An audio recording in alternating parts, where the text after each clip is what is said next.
Hey, so I've been meaning to do this video for a few weeks and I waited until I felt like it.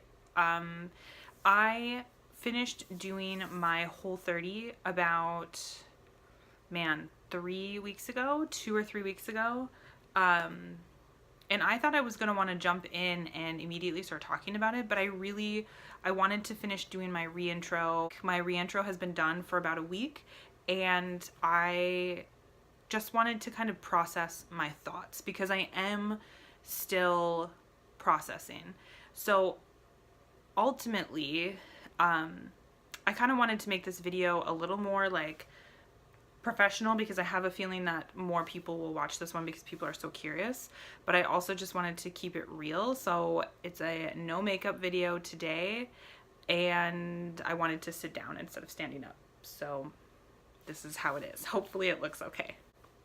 The short version is that I loved doing the Whole30.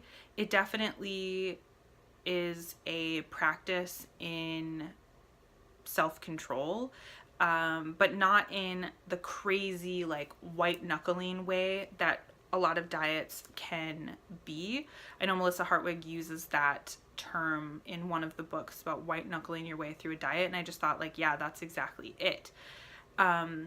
I haven't ever really dieted before doing Weight Watchers, and I never really thought Weight Watchers, it never really felt like a diet to me, and I had been doing that for about a year and a half. When I started doing Whole30, I was already eating whole foods for the most part. So that part of it wasn't challenging. I cook all of my meals. I eat out maybe once a week, and that's a maybe. And so those things were not challenging for me. But I know a lot of people really struggle with that. People keep talking about, oh my God, the dishes, oh my God, the dishes. But that wasn't really that different for me because I was already I bring my lunch every single day to work, and I make breakfast and dinner here every single day. So just to start off with, like, Whole30 does take a lot of thought and planning. I don't know that you could just jump in and do it. You could, but I think it would be a lot more stressful. I do think you should read the material, you should read the plans, you should read the whys behind it, because I think if you don't connect the whys to why you're not, eating specific things for these 30 days, it'll kind of seem silly and arbitrary. So I read It Starts With Food prior to, I had already read Food Freedom Forever. I would highly recommend that book to anybody, even people who aren't doing Whole30. I just subbed Whole30 for Weight Watchers anytime Melissa referred to it, and I like the way she frames things. I like her tough love approach, but she's very reasonable. I joined a Facebook group for Whole30. It was called like Whole30 Tough Love. I feel medium about that group because they are really like the tough love part, but I feel like Melissa Hartwig does tough love in a kinder, more thoughtful way, whereas these people are like a little more hardcore, and I don't know that that's what everybody needs, but you kind of know that maybe going into it. But sometimes I felt like they were like a little bit much, so I didn't really contribute to that very much, but it is helpful. Social media in general is quite helpful if you follow some people who are also doing a Whole30 or really great Whole30 resources besides just like following Melissa Hartwig, following Whole30's Instagram. There's all sorts of social media. And I actually downloaded a podcast. The podcast is called Girls Gone WOD.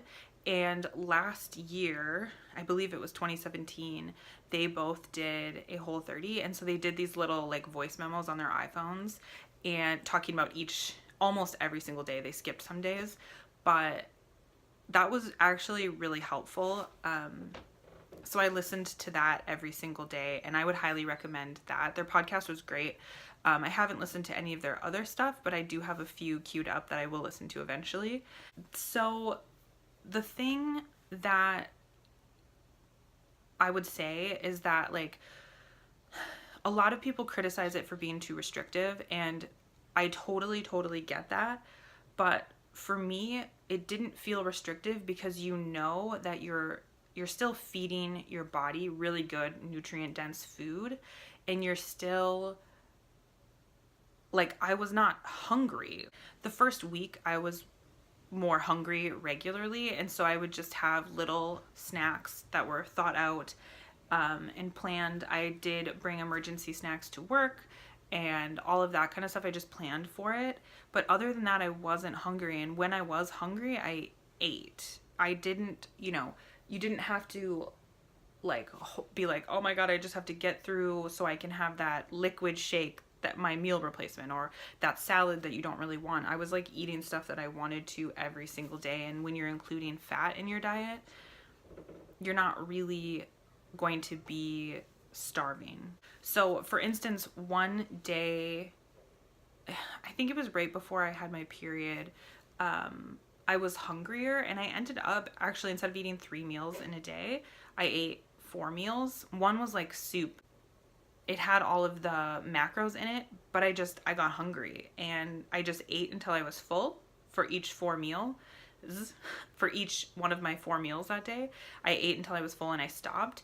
And it was just like, oh, I'm just doing this plan. It wasn't anything, and I didn't feel guilty. I still deal with a lot of like guilt around food, where you feel like, oh my gosh, I've eaten too much. Oh my gosh, I've eaten too much junk. I've done this and that or whatever. And that's my biggest focus. The one thing I will say, like, I did track my food some days on Weight Watchers, and that was more for an experiment. I know that's like not technically on plan, and I wouldn't say like, yeah, do that. But for me, I wanted to experiment with the fact that, could I still do Weight Watchers? Could I use that as a tool afterwards sometimes if I wanted to, and still fit Whole30 foods in? And the answer is like, yeah, you can. When you're not trying to fill your day with extra stuff like crackers or chips or sweets or whatever it may be for people, you have tons of room for like whole natural foods. And that was kind of the thing where I started to think, okay, is Weight Watchers the one for me anymore? Because I really like Weight Watchers. I think that whole idea of like having points, but like not focusing necessarily on calories. The points are based on like protein and sugar and all of that stuff in the food. I think that makes a lot of sense. And I also think that having fruits and vegetables being 0 points can really work, as long as you have a balanced approach to that. But the thing with Weight Watchers is that you can still fit in junk food on a daily basis if you want to.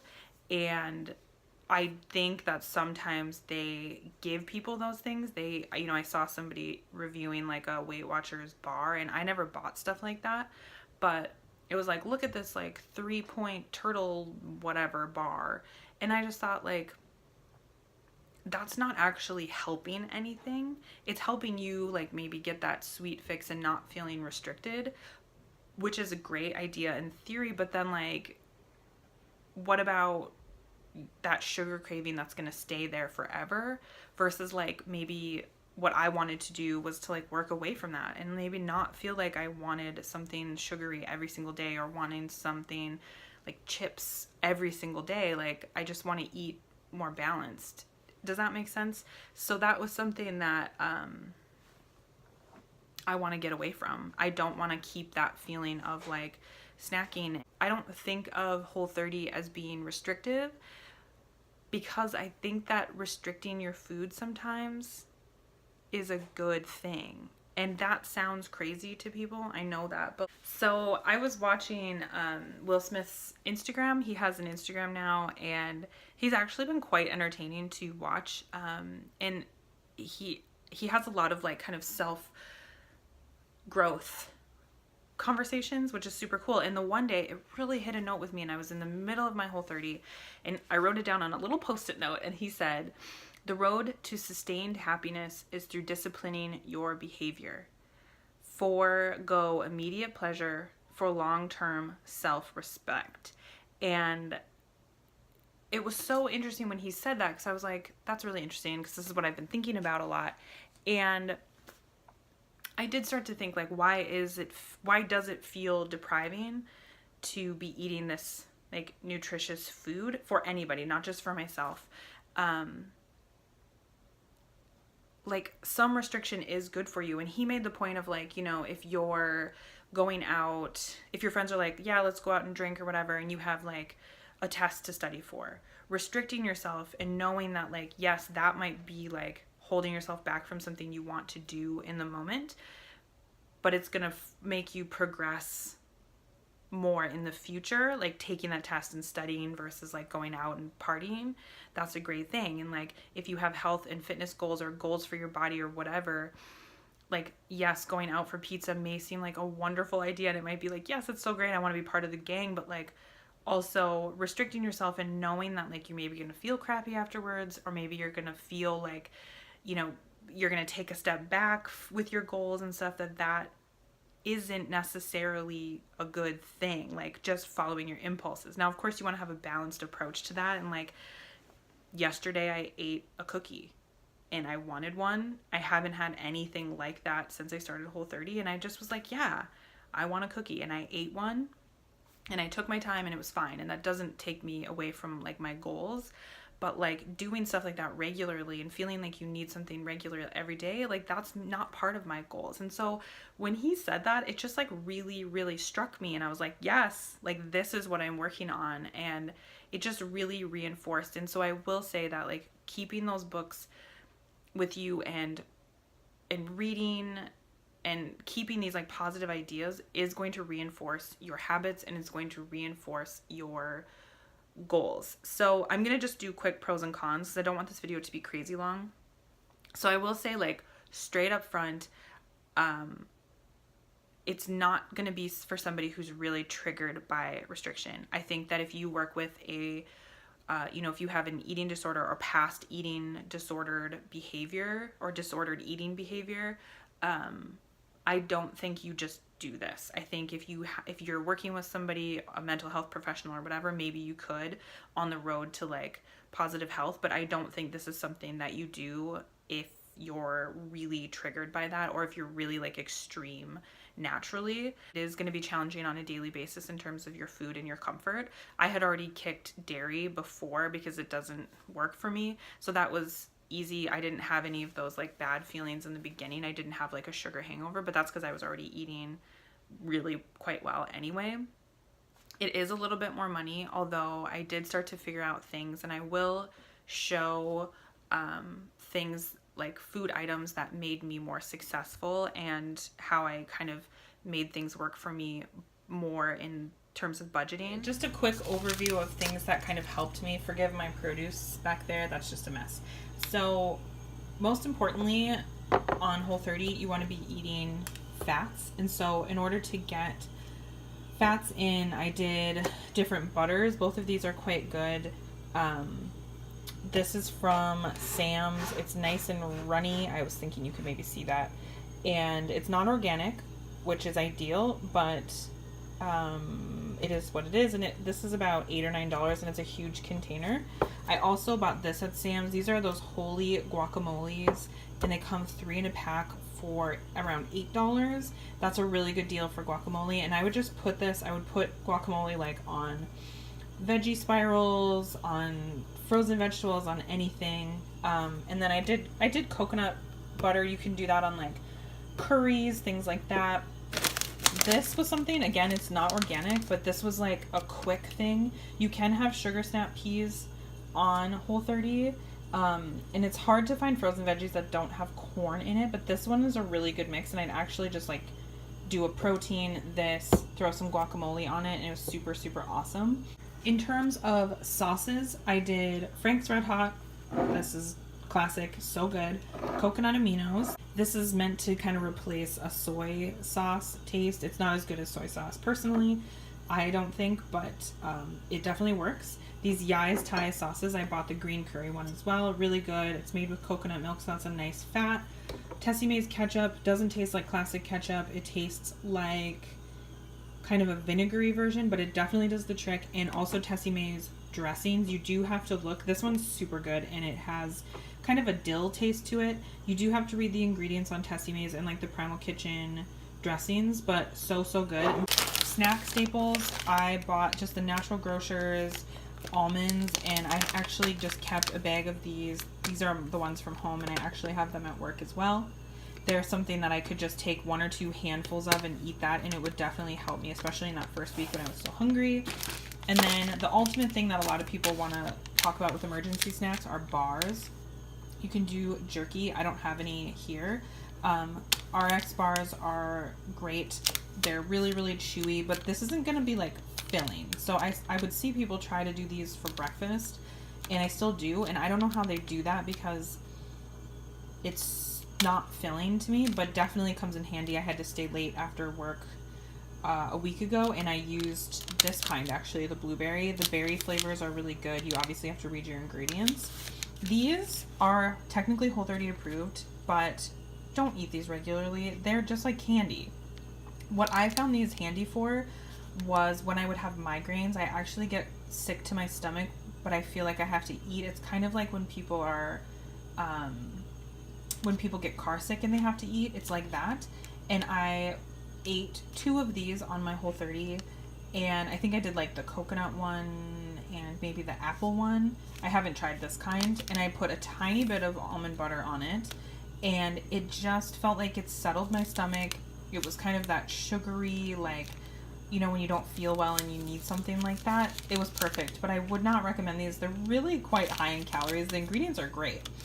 This is my like Whole30 starter pack. You do have to fight the impulse to snack, and yeah, you just have to kind of fight those natural impulses. So that's what I would say the cons are.